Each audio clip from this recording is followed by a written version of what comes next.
Месяц назад Очимчирскую районную больницу возглавил хирург Лаша Какалия. Новый руководитель молод, энергичен и полон идей. На сегодняшний день, по его словам, главная цель – оказывать пациентам квалифицированную медпомощь, стабилизировать их состояние и при необходимости отправлять в столичные медицинские учреждения. Конечно, у больницы много проблем. В их числе отсутствие хирургического стационара, нехватка специалистов. Кроме того, само здание нуждается в капитальном ремонте. Как видит новый руководитель Очимчирскую районную больницу в будущем? Какие шаги он собирается предпринимать для того, чтобы лучше организовать работу? И как собирается улучшать качество оказываемой помощи населению? Наша съемочная группа побывала в Очимчире и постаралась получить ответы на эти вопросы. Вы смотрите программу «Пациент». Мы выходим в эфир по вторникам на канале Абхазского телевидения.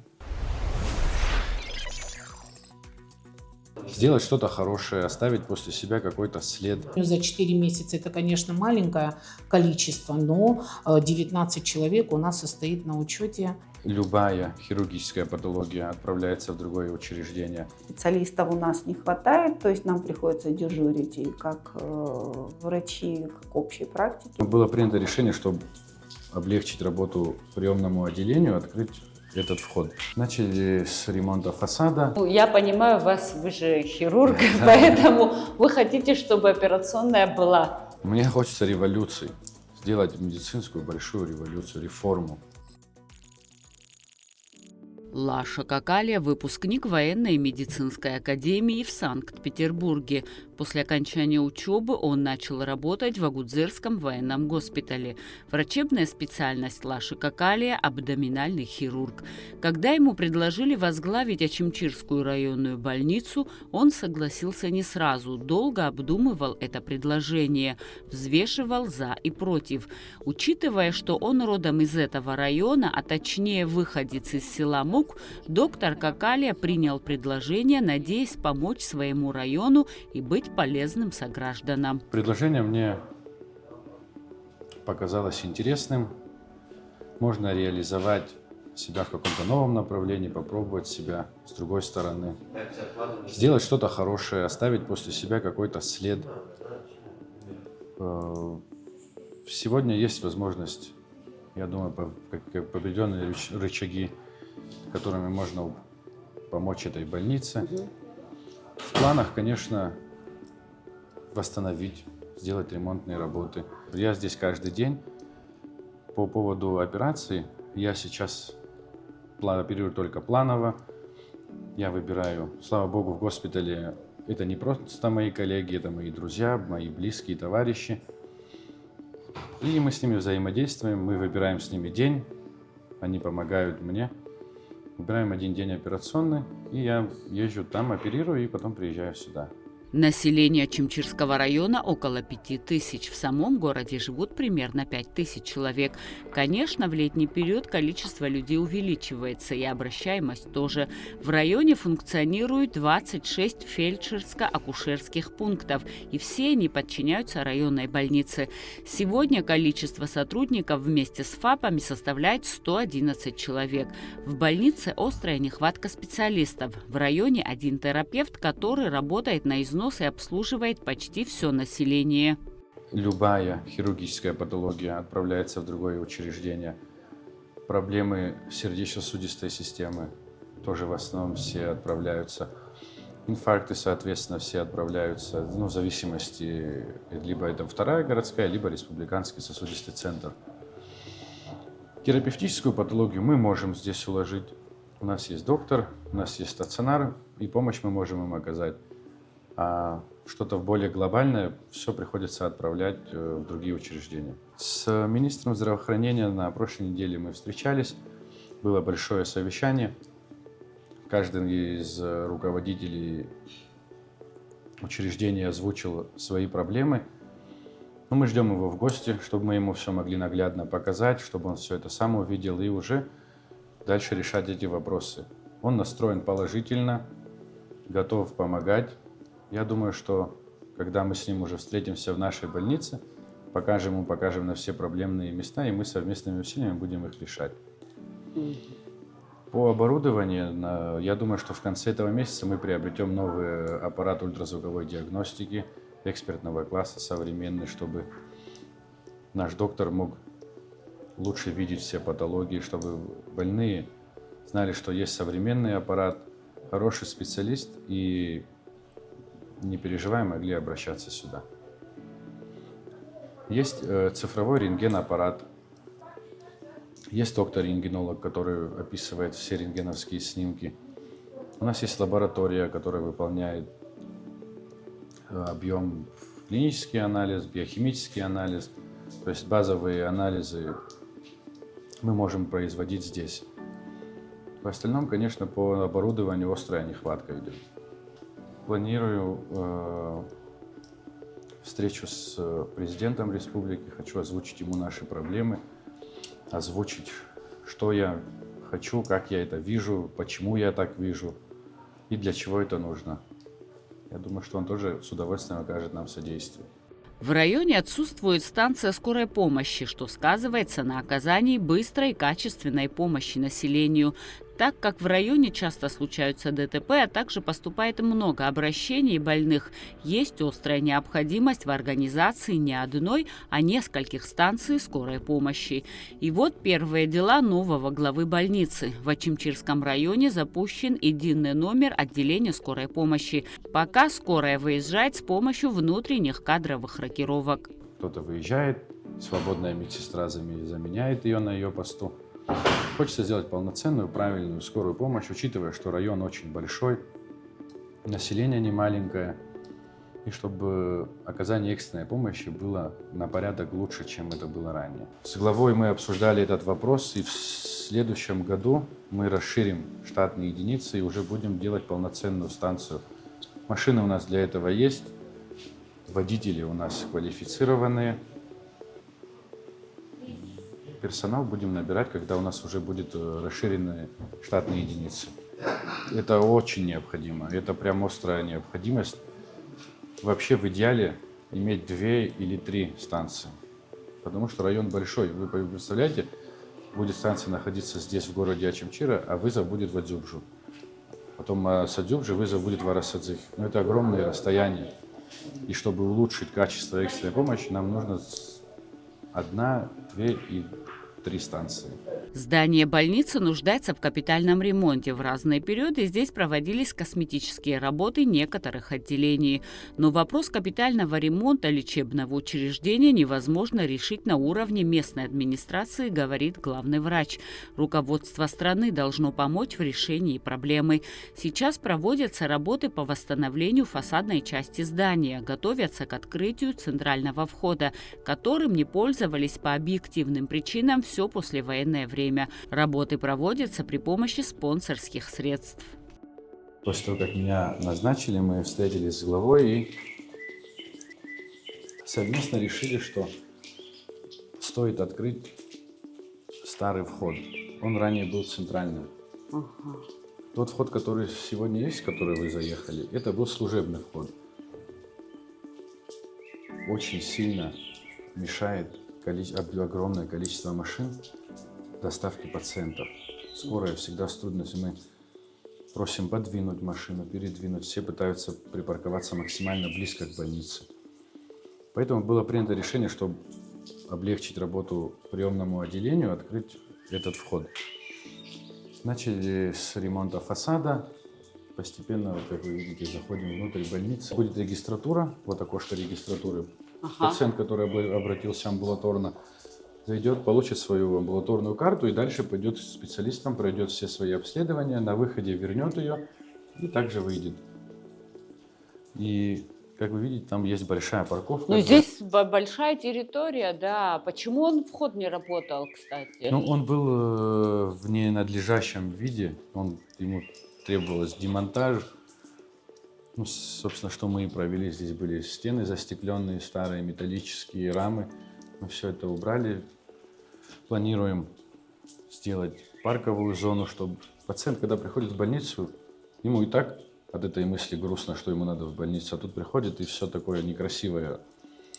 Когда придет, будет парковая зона, лавочки, адекватное, красивое освещение, тропинки.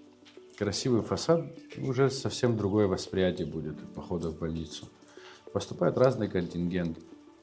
Мамы с детьми, пожилые люди. И чтобы у них была возможность где-нибудь присесть в тенечке, посидеть. Территория красивая. Можно сделать много чего интересного здесь, я думаю. Ремонтные работы, которые ведутся сейчас, это все ведется за счет Резо Платон из Анталии выделил нам 1 000 000 рублей.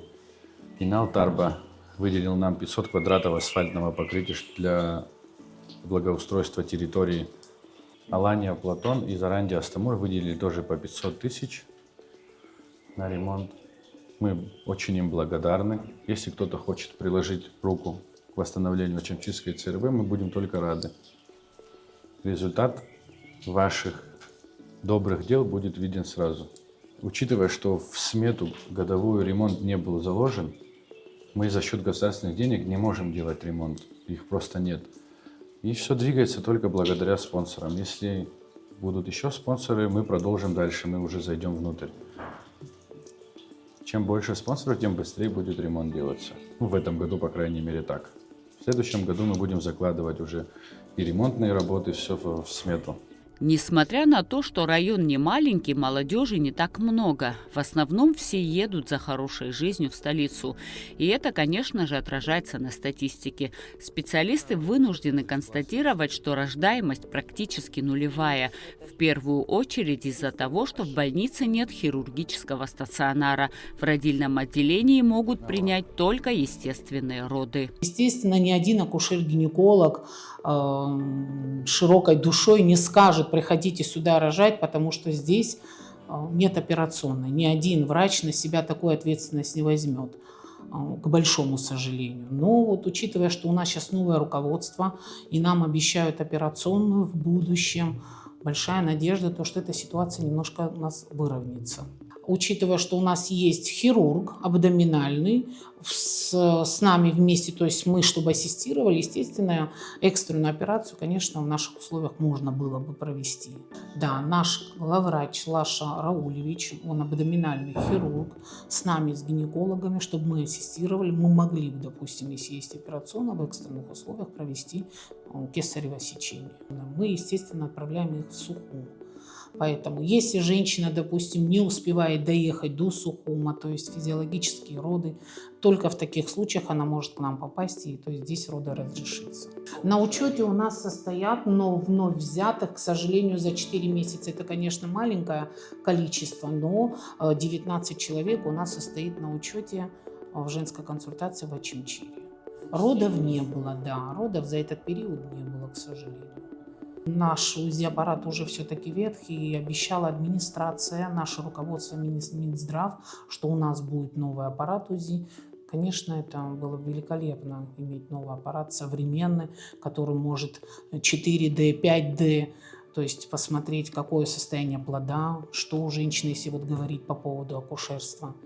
Помимо УЗИ у нас в родильном отделении в данный момент есть доплер, то есть мы можем выслушать сердцебиение плода. Таких вот серьезного оборудования, к сожалению, нету. Поэтому, то есть развернуто работать на общую как-то вот сложно немножко. В больнице функционирует клиническая лаборатория. Здесь проводится различный спектр анализов. Их проводят комплексно, как вручную, так и с помощью специальных анализаторов. Мы можем проводить клинические анализы, гематологические, биохимический некоторый комплекс, там протромбин, глюкоза и так далее, цитологические делаем, иммунологические. Самое распространенное – это общий анализ крови, общий анализ мочи, из биохимии глюкоза, протромбин, почечные показатели, печеночные показатели, там билирубин, прямой, непрямой, АСТ, ЛТ. Сейчас эндокринолог у нас появился, в основном щитовидку тоже проверяют, на гормоны сдают. Ну и гинекологические там по мне тоже приходят. Как и по всей республике, в Очимчирском районе низкий процент вакцинирующихся.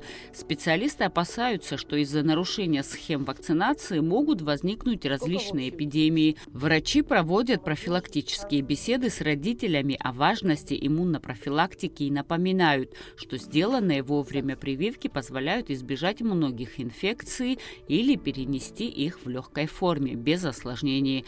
А в районе около 4000 детей. При нашей центральной районной больнице есть детская консультация, есть прививочный кабинет, где мы на месте можем прививать детей от 0 до 17 лет. Мамы могут обращаться к нам, у нас есть в наличии вакцины, которые внесены в наш национальный календарь. В национальный календарь Республики Абхазия и Российской Федерации они, конечно, отличаются, но на сегодняшний день в наш национальный календарь входит это 3 вакцины гексаксим, 3 вакцины от пневмокока, 2 ротавируса. Это все те вакцины, которые необходимы ребенку до года. Если у нас ребенок, то есть сроки вакцинации были как-то просрочены, да, вовремя не пришли на прием, не провакцинировались, тогда мы подбираем индивидуальный график для каждого ребенка. Сейчас у нас в стране проводится иммунизация, то есть такая подчищающая иммунизация. Да, мы проводили перепись населения детского от 0 до 7 лет, обновляли все данные, и у нас распланирован график на каждого ребенка. Любая мама может обратиться к нам, и мы на месте побеседуем. Естественно, последнее слово всегда за родителями. Выбор родителей для нас очень важен, но провести беседу мы обязаны, и согласно индивидуальному графику мы провакцинируем ребеночка. Вакцины защищают от таких инфекций, как коклюш, дифтерия, столбняк, пневмокок, полиомиелит, ротавирус. Вакцинироваться необходимо ввиду того, что на сегодняшний день охваты снизились, иммунная, то есть прослойка у нас недостаточно, поэтому вакцинировать необходимо. Скажите, вот вы еще здесь вы педиатром работаете, и еще, как я поняла, вы выезжаете на карете скорой помощи. Приходится, ввиду того, что специалистов у нас не хватает, то есть нам приходится дежурить и как врачи, как общей практики, да, приходится это делать, да. Вот сегодня у нас, например, день дежурства, и нам приходится выезжать. То есть мы иногда и дежурим не только по педиатрии, а и как врачи общего профиля, ввиду отсутствия специалистов. В Очимчирской больнице функционирует терапевтическое, родильное и поликлиническое отделение. В общей сложности медучреждение рассчитано на 45 коек. Поликлиника больницы – это многопрофильное отделение, оказывающее на догоспитальном этапе наибольший объем медицинской помощи населению. При отделении открыты различные кабинеты. Конечно, не все специалисты здесь представлены, и те, кто есть, в основном совмещают работу. Многие из них не каждый день находятся в больнице. 2 раза в неделю они ведут прием, и пациенты знают их график. Но главная проблема на сегодняшний день, по словам главврача, это нефункционирование хирургического отделения по причине отсутствия оборудования. Сейчас здесь находится терапевтическое отделение. Ранее здесь было хирургическое отделение. Пойдемте, я вам покажу. Здесь при ковиде был выполнен косметический ремонт.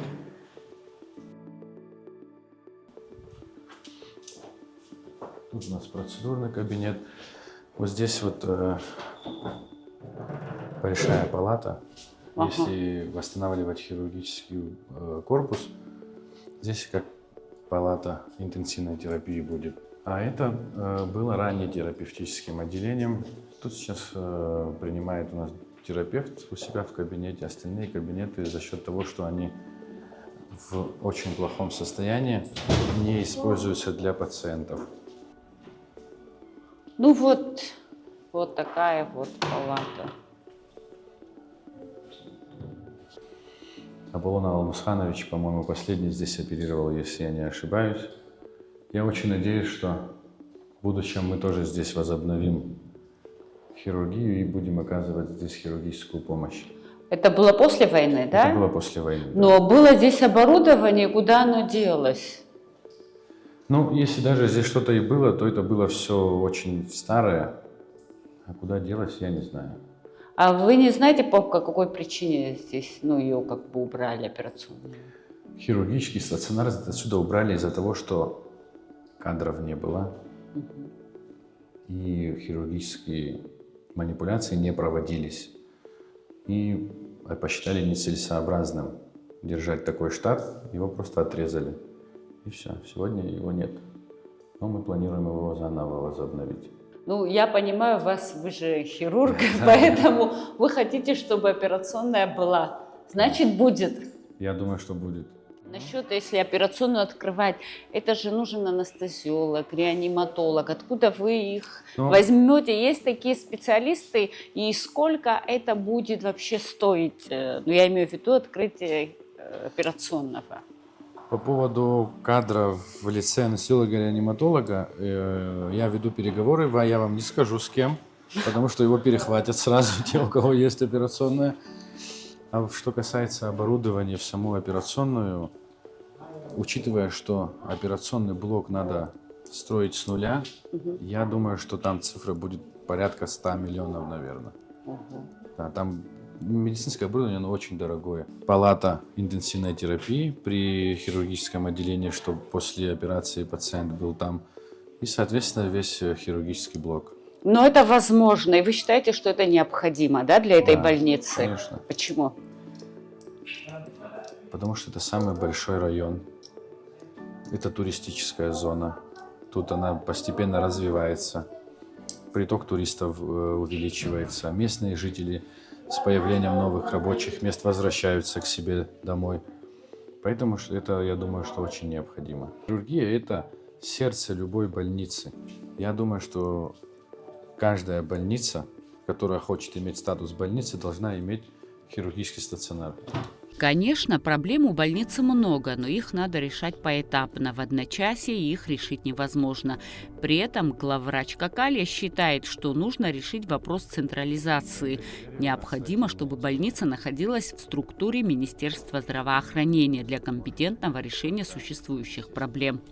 Медицинское учреждение должно относиться к Министерству здравоохранения, как и все там. Учебные заведения должны подчиняться отделу образования. Ну и все структуры должны относиться к подведомственным своим организациям. Поэтому я думаю, что так будет работа более эффективнее. Наш глава района очень заинтересован в становлении этой больницы. Но как доктор поговорит с доктором, это, наверное, совсем другое будет. Как вы думаете, какие перспективы у Очимчирской районной больницы?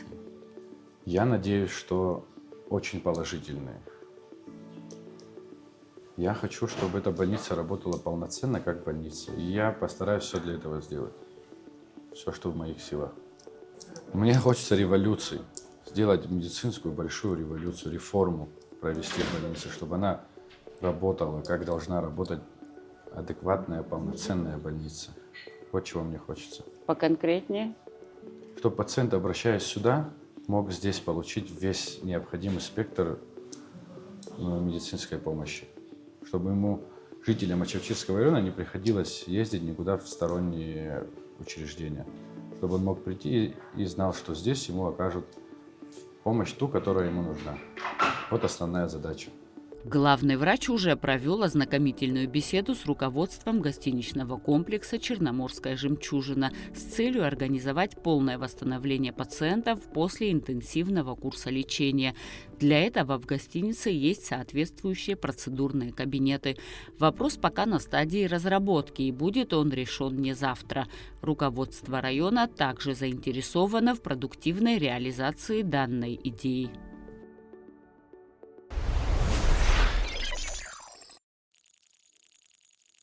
Конечно, 1 месяца совсем мало для каких-то результатов, но и за это короткое время есть небольшие сдвиги, о чем мы рассказали выше. Важно, молодой главный врач проявляет высокую заинтересованность в работе, вникает в вопросы, проявляет инициативу и является специалистом в своей области. А какой будет результат, покажет время. На этом я прощаюсь с вами. Будьте здоровы и до новых встреч!